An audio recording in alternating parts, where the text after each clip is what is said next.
Germans vote in national elections next week, and surprisingly, immigration is not a major issue. For a decade, it's ignited German politics, leading to a big vote in 2017 for the right-wing Alternative for Deutschland party. But talk about a new refugee surge out of Afghanistan has not moved voters. Professor Klaus Neumann is with the Hamburg Foundation for Research and Culture. Klaus, welcome. Why hasn't immigration flared up in the campaign? Well, I don't think that many people in Germany expect that refugee outflow to reach Germany. I think the general expectation is that most Afghans fleeing their country will end up in Pakistan and Iran. Is there not, though, some resonance of 2015? Because I noticed, for example, just a couple of weeks ago, the CDU candidate for the chancellorship, Armin Laschet, said 2015 should not be repeated. Yeah, but he hasn't repeated that. And in fact, I watched the debate between the three main candidates, and the issue of refugees hardly came up. In fact, there was only one small reference to it when one of the journalists asking the questions asked Laschet whether he agreed that there should be a 250,000 limit to the number of asylum seekers that Germany accepts per year. That was something that the previous government had agreed on. And Laschet said there shouldn't be an upper limit for people seeking asylum. And Laschet has in fact been quite consistently since 2015 one of the strongest supporters of Merkel's asylum seeker policy. And because it was obvious that the two other candidates didn't have any issue with that, the journalists dropped the topic and moved on. So, Klaus, how has the heat gone out of immigration as an issue just in the last 5 years?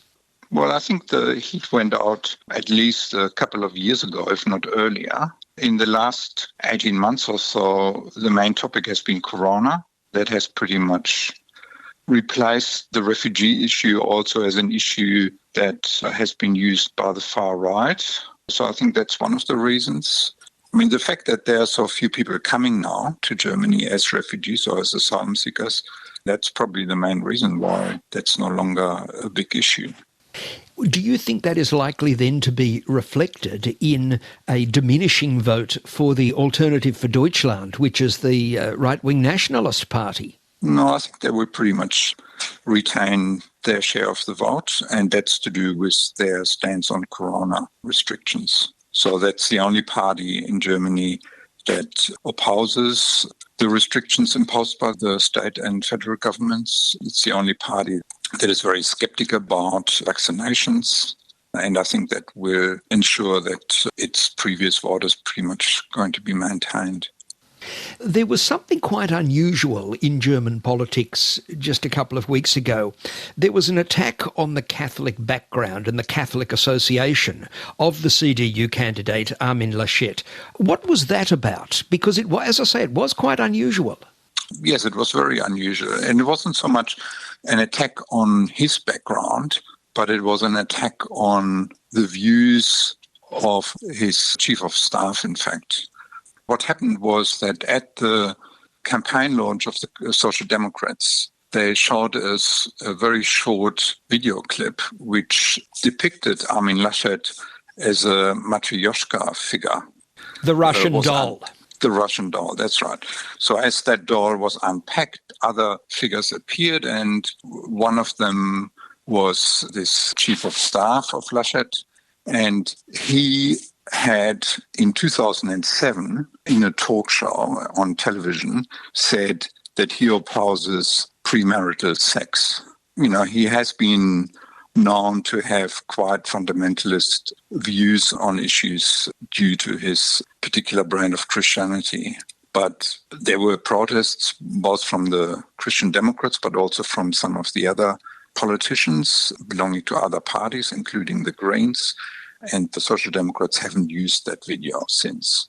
I mean, you are right to say that that is very unusual that somebody's religious affiliation features much in a campaign, at least now. I mean, it used to be the fact that, in the 1950s and 1960s, Catholic Germans tended to vote for the Christian Democrats, Protestant Germans tended to vote for the Social Democrats.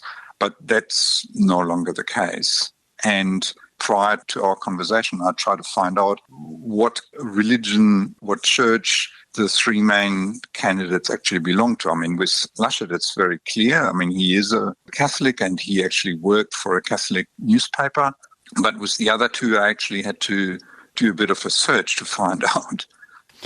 Criticising Laschet's association with a conservative Catholic was called a taboo. I suppose I'm fascinated as to why a religious criticism would be a taboo, because when I look, for example, at world values studies of Germany, Germany comes up as a pretty liberal place. Why would criticising someone for a conservative religion go down badly among the German population? Partly because it wasn't really criticizing him. It was trying to get at him by criticizing somebody else. So I think that was considered to be quite uncalled for. I mean, I think if Laschet himself had voiced those views, then that would have been a different matter. But he clearly does not share those views. I mean, he is not a fundamentalist.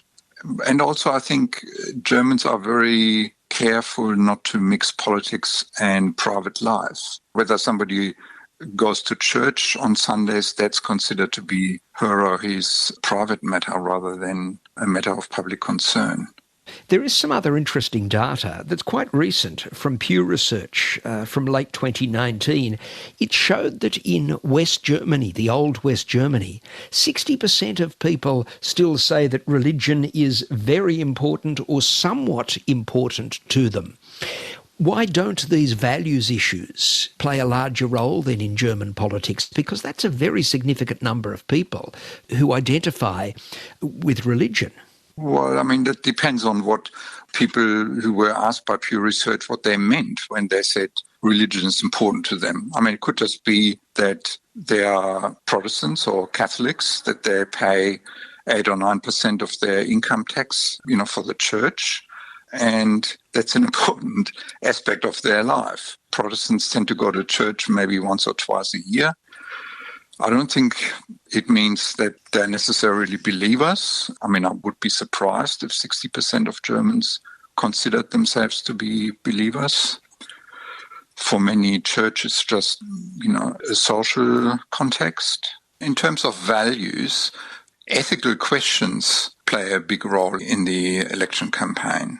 Most importantly, the question of how the young generations are going to deal with climate change and how the, over 50-year-olds or over 60-year-olds, the baby boomers, how they are responsible for problems that 20 and 30-year-olds are going to face in the future. So, I mean, that's sort of an ethical issue that is important in the campaign.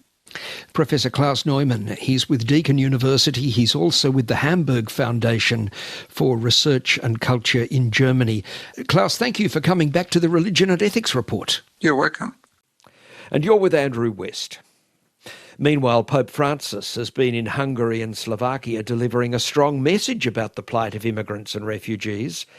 In the presence of Hungary's nationalist leader Viktor Orban, Francis said the cross of Jesus, quote, raises and extends its arms to everyone. He also warned of the lingering anti-Semitism in Europe.